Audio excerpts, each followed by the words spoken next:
Harapan Bangsa. Di satu jalan menuju ke Roma, guys. Saya pernah sampai mau muntah.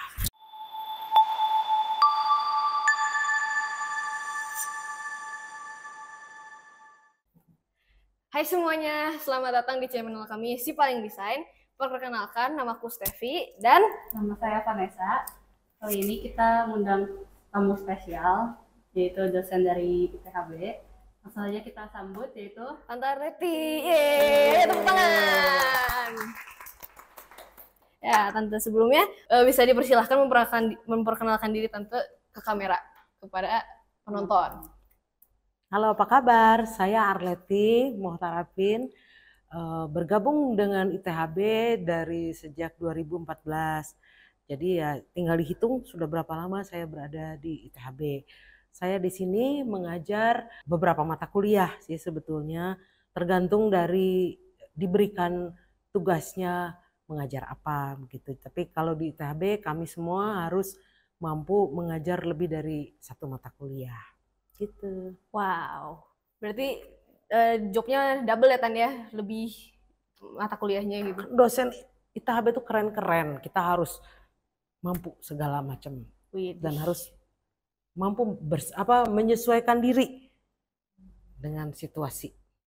Terus di ITHB kan Tante terkenalnya sebagai dosen nirmana nih. Berarti kan Tante memang spesialisnya dari mata kuliah nirmana kan.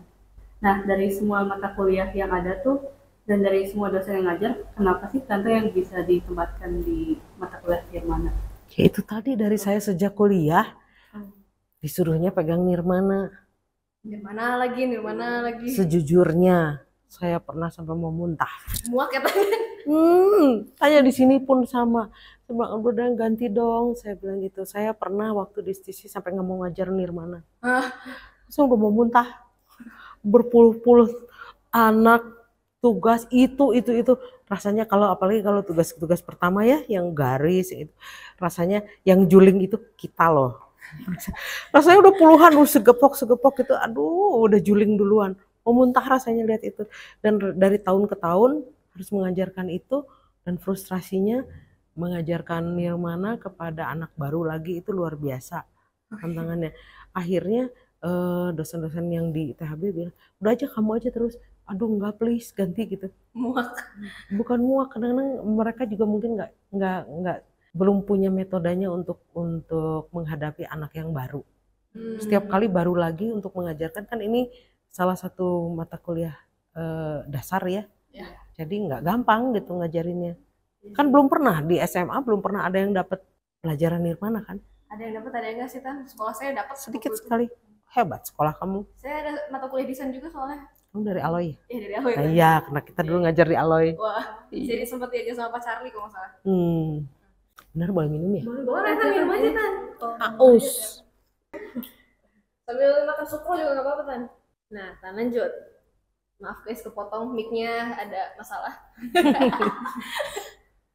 Terus juga kata mahasiswa DKV, nirmana tuh katanya cuma gitu-gitu doang Tan, garis, titik, warna, terus bikinnya abstrak gitu katanya. Kadang juga tuh jadi kayak disepelekan Tan, dianggapnya kayak apa sih nirmana teh nggak penting semester awal gitu, capek ngerjainnya, buang-buang cat. Buang-buang cat juga sih, buang-buang uang, beli cat banyak. Terus juga menurut Tante, nirmana tuh penting gak sih buat DKV? Kayak kalau ya pentingnya tuh dari sisi apanya Tan, supaya jadi yang penonton kita, yang anak-anak yang mau masuk DKV tuh tahu gitu nirmana tuh gunanya buat apa gitu. Nah ini yang bikin semua dosen malas mengajarkan nirmana karena ini. Jadi nirmana itu adalah sebuah dasar utama ya dari belajar desain pada umumnya, tentunya khususnya di DKV. Nah jadi kita namanya juga visual ya, komunikasi visual. Jadi segala sesuatu komunikasi itu tentu melalui visual. Visual itu artinya yang lewat penglihatan kita kan. Jadi yang dikomunikasikan bukan tulisan, melainkan garis, bentuk, dan warna. Jadi bagaimana menyampaikan komunikasi melalui warna, melalui bentuk-bentuk, dan susunannya. Nah, belajar itu sama seperti halnya kita ingat lagi dulu belajar menulis, membaca ketika belum pandai membaca. Kalian kan mengenal dulu huruf per huruf ya, abjad itu. Kemudian dalam berhitung mengenal angka, lambang-lambang, ada tanda begini, ada tanda begini, itu apa artinya gitu. Kan kalau dilihat itu kan cuma coretan-coretan, kalian kok nggak protes? Kalau masuk Nirmana, kamu protes masuk desain, padahal memilih desain komunikasi visual. Nah, apakah sebelum SMA itu ada pelajaran itu? Kan belum tentu semua dapat, tadi cuma satu. Setahu saya di Bandung yang mengajarkan pilihan desain itu cuma di Aloy. Aloy aja. Aloy aja. Gitu. Aloy Pride. Hebat, karena dulu memang kami yang memulai itu, jadi ingin memberikan jembatan kepada anak-anak di sekolah menengah sebelum kalau dia misalnya nantinya mau masuk kuliah di bidang itu. Nah, itulah sulitnya. Jadi seperti mengajarkan membaca kepada dan menulis kepada anak yang baru. Sulitnya kayak apa? Tanya sama guru SD atau TK. Nah, begitulah sulitnya di dalam mata kuliah Nirmana. Jadi mengajarkan mengalami juga bagaimana warna, kita nggak bisa bilang warna merah gitu. Karena merah itu ada jutaan, limitless nuansanya. Setiap merah bisa memiliki arti yang berbeda. Ada yang memiliki arti semangat ya, mendatangkan, bukan arti ya, mendatangkan semangat. Ada yang merah menjadi anggun. Nah, kapan anggun ini bisa digunakan merah yang mana gitu. Nah, itu kan sebuah pembelajaran baru. Nah, itu harus dialami.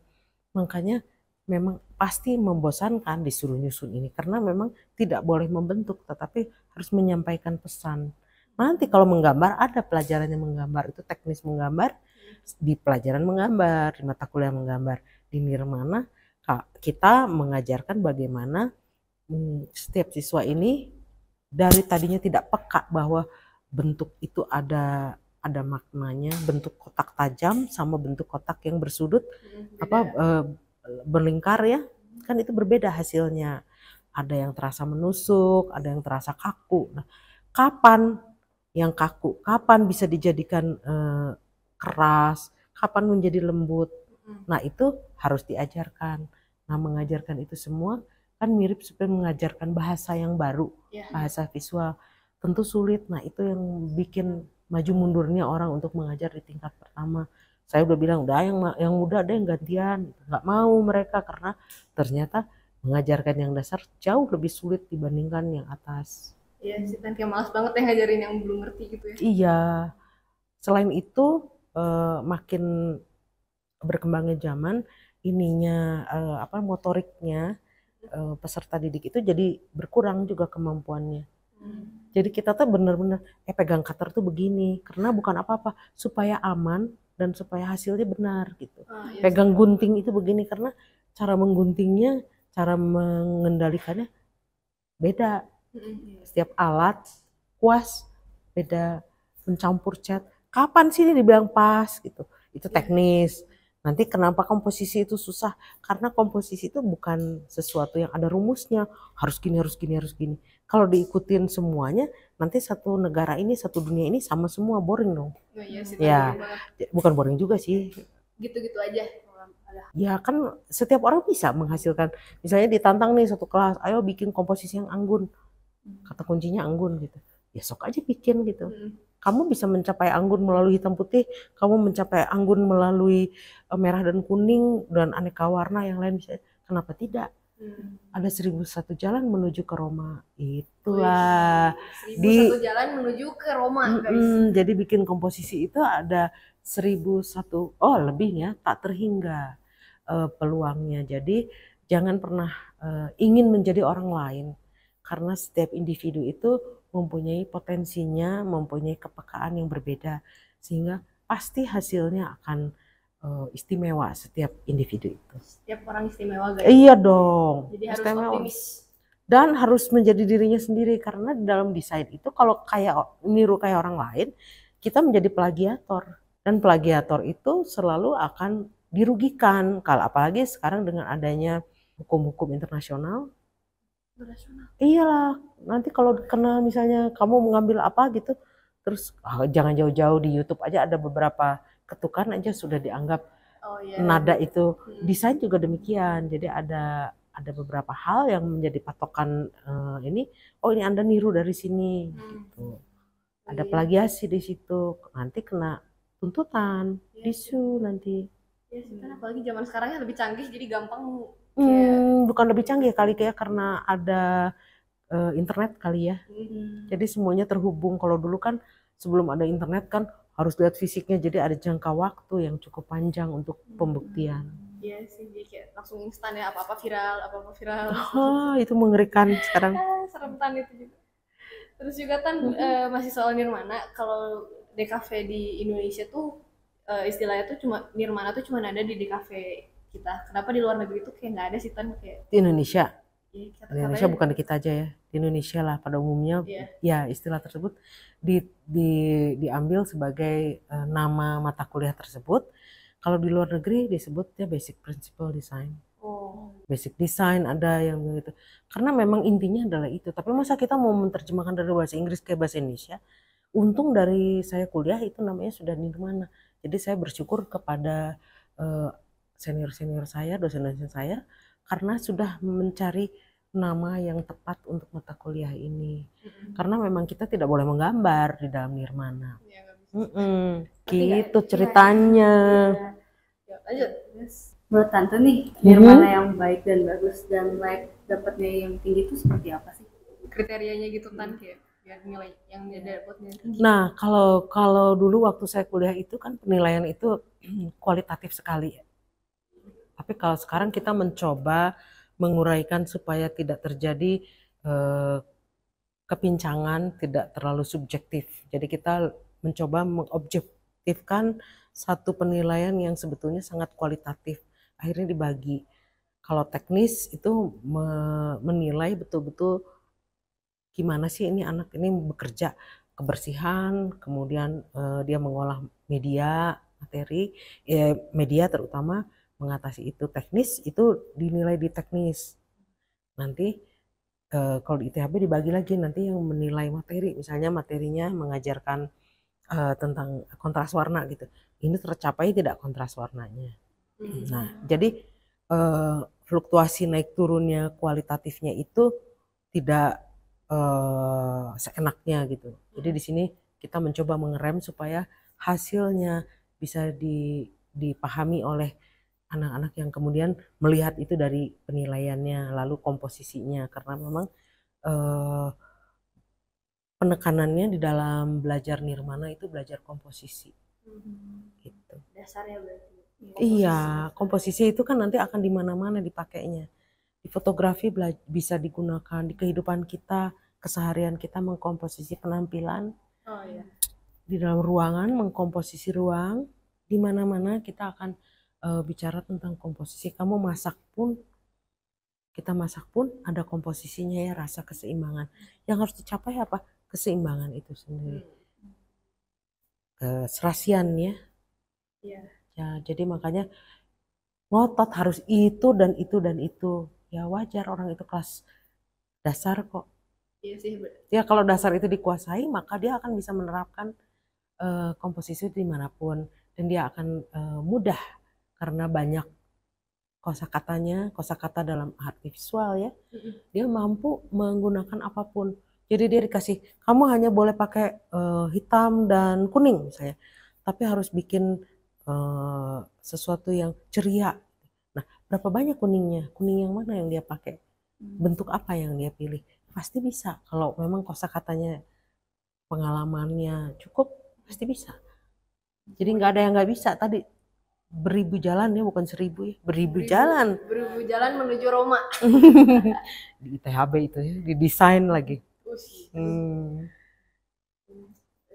Terus kalau misalnya buat Nirmana tuh menurut Tante tantangan apa sih atau kesulitan apa sih yang paling sulit untuk dihadapi? Kayak Tante ada tips and triknya nggak? Kalau buat saya apa buat mahasiswa? Kalau buat saya gampang-gampang aja. Kalau mungkin untuk kita dari jauh udah lihat, kok gitu? Itu bagus gitu. Jadi dari jauh saking udah bertahun-tahunnya dari jauh ada yang bikin itu bagus udah kelihatan. Dari jauh gitu ya tadi. Iya. Miring itu nggak benar gitu, dari jauh udah kelihatan. Padahal saya tuh matanya nggak normal ya, tapi kelihatan dari jauh itu pasti ada yang nggak beres. Ada yang aneh gitu. Iya, betul. Iya, karena itu yang dilatih. Jadi karena puluhan tahun di situ ya, tentu kepekaannya akan, ya jam terbang ya, latihan pasti semuanya juga bisa kok. Nggak ada yang nggak bisa, mau atau tidak. Pilihannya mau apa enggak, teman-teman. Pilih. Kalau enggak jangan masuk desain ya. Iya, kalau dari awal udah apa ya, nirmana, takut nirmana, ya dipikirkan kembali. Tapi jangan takut. Ada, tapi ada loh salah seorang mahasiswa, ya dia sampai DO gara-gara dia bilang udah ketemu lagi. Kenapa sih dulu gara-garanya kok sampai DO? Gara-gara tugas ibu katanya. Hah? Saya menyebabkan apa? Iya, nirmana. Nah. Oh. Iya, kan berarti dia memilih tidak ya. Iya. Kan hidup adalah pilihan. Kalau memilih tidak, maka tidak jadi. Iya. Kalau memilih iya, maka dia akan menjadi. Gitu.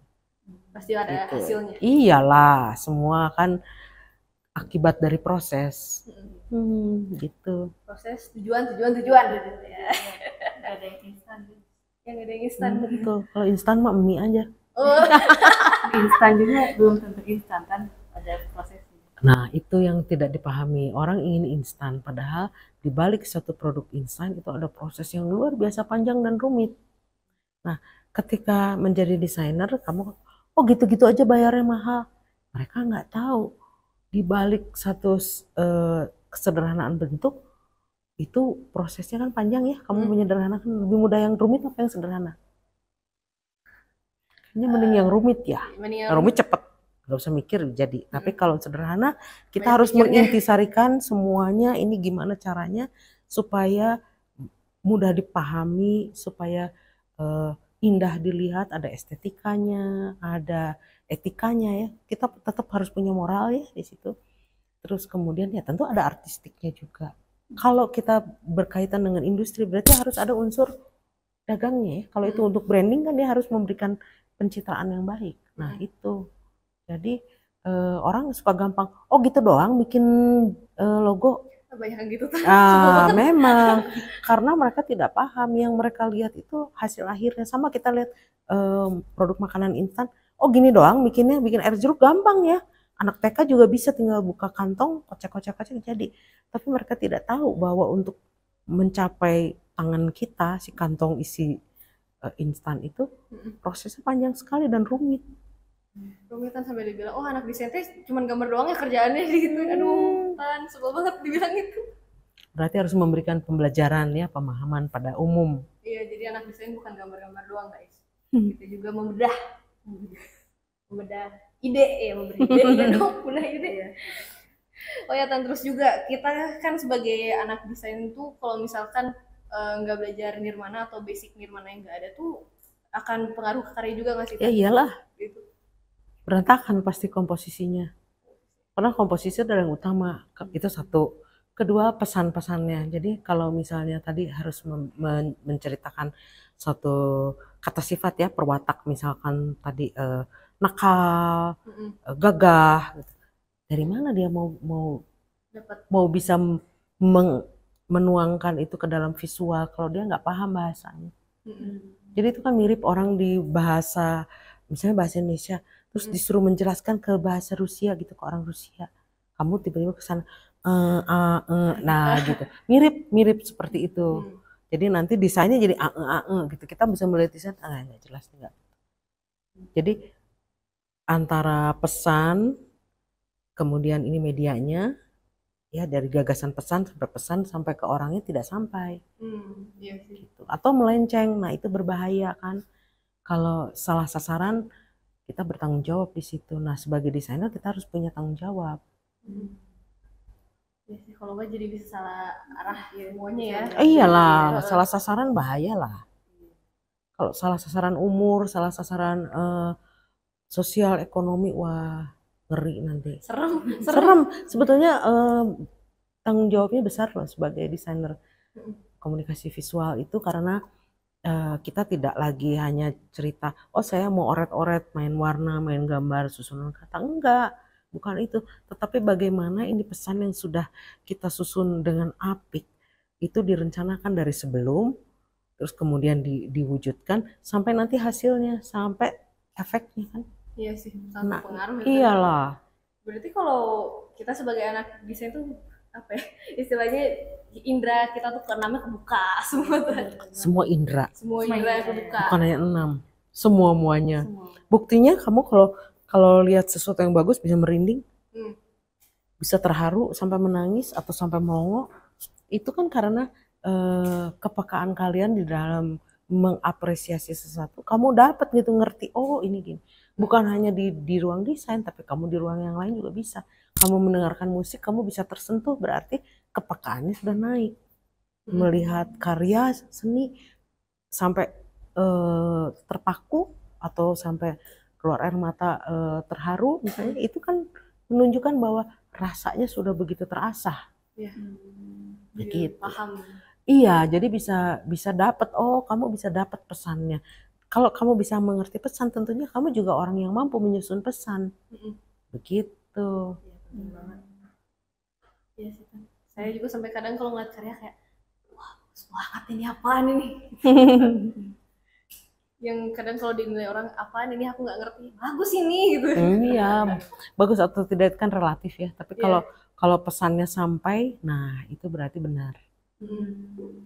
Jadi kalau mau belajar segala sesuatu lah ya, bukan hanya nirmana tentunya.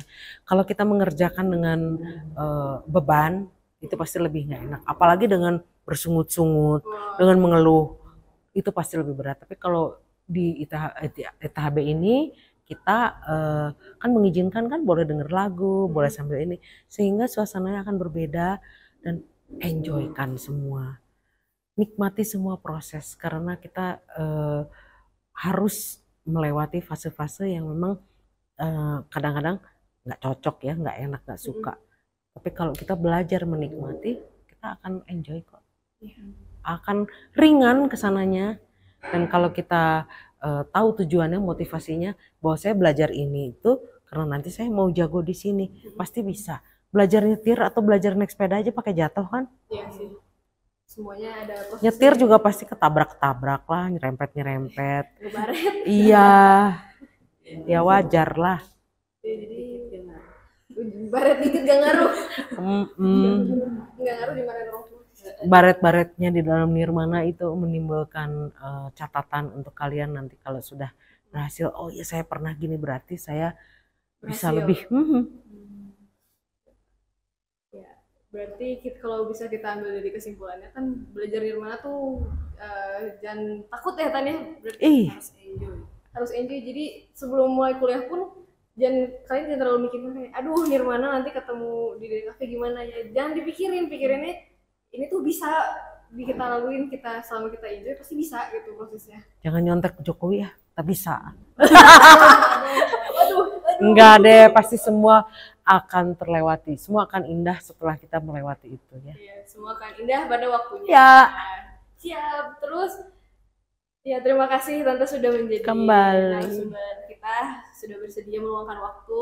Kami ada sedikit hadiah buat aku dikasih hadiah. Durian Tan. Ya kita ingetan waktu Nirmana terima yang 3 dimensi, yang tekstur, Tante bilang Tante tuh seneng durian katanya. Kita inget.